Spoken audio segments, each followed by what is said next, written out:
v.I. Lenin. On the so-called market question. 4. The question now is, what relation has the theory that has been expounded to the notorious market question? The theory is based on the assumption of the general and exclusive domination of the capitalist mode of production, whereas the question is one of whether the full development of capitalism is possible in Russia.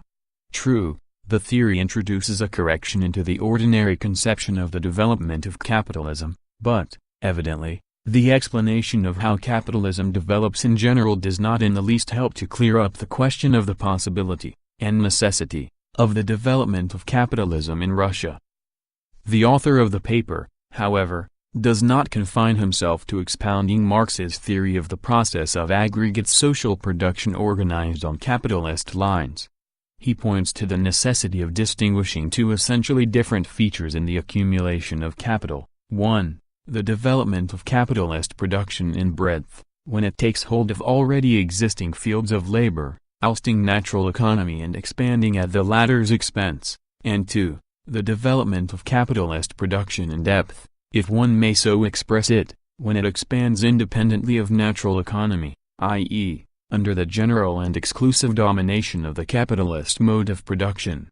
Without, for the time being, stopping to criticize this division, let us proceed directly to find out what the author means by the development of capitalism in breadth. The explanation of that process, which consists in the replacement of natural economy by capitalist economy, should show us how Russian capitalism will take hold of the whole country.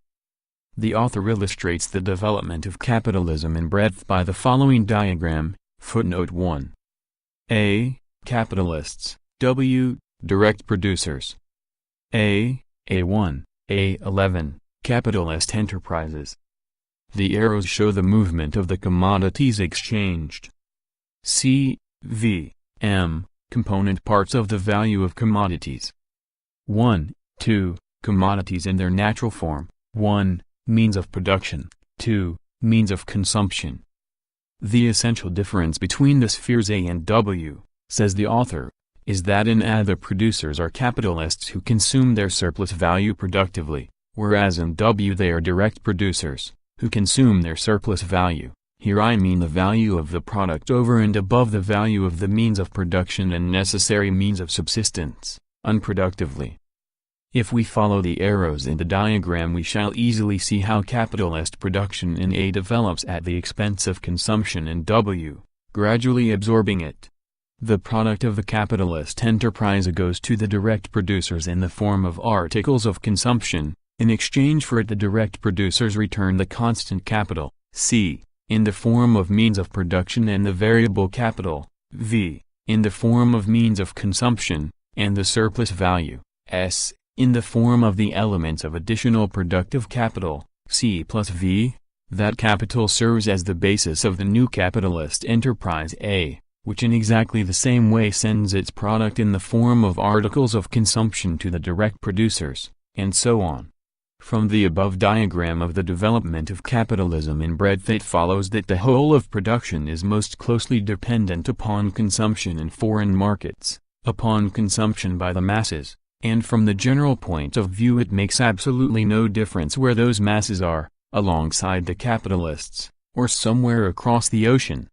Obviously, the expansion of production in A, i.e., the development of capitalism in this direction, will come to a stop as soon as all the direct producers in W turn into commodity producers, for, as we saw above, every new enterprise, or expansion of an old one, is calculated to supply a new circle of consumers in W.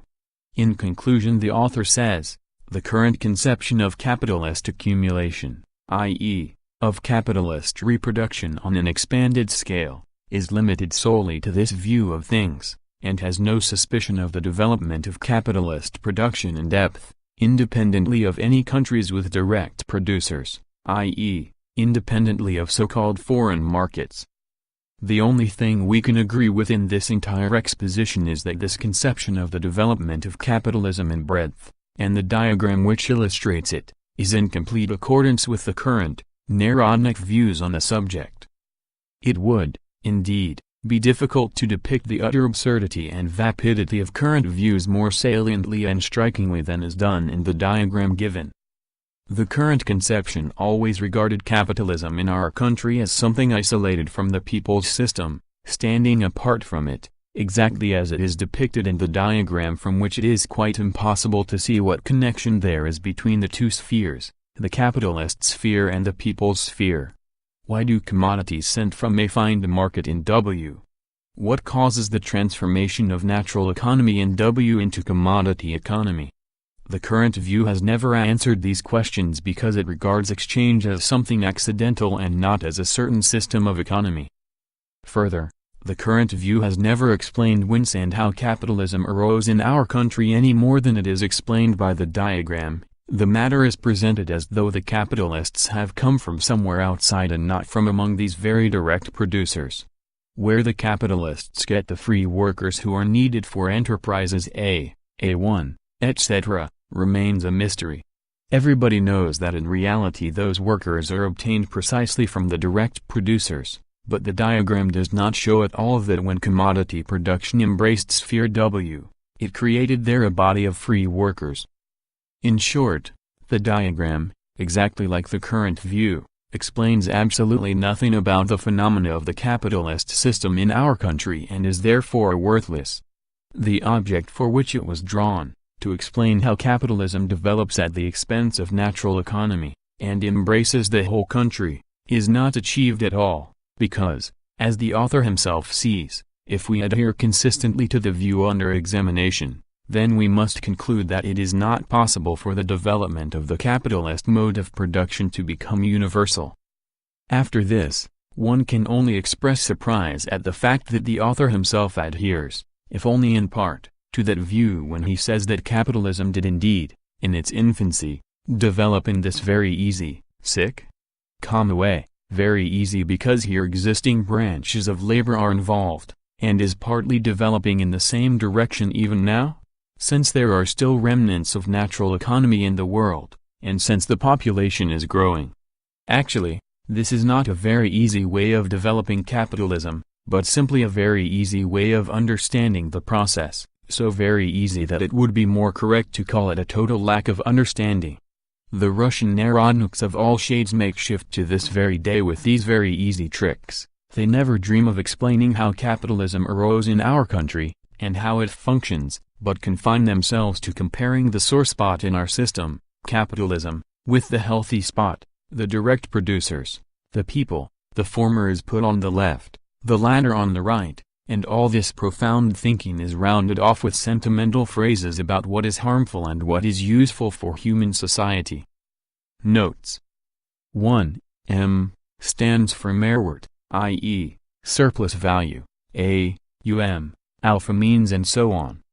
End of chapter 4.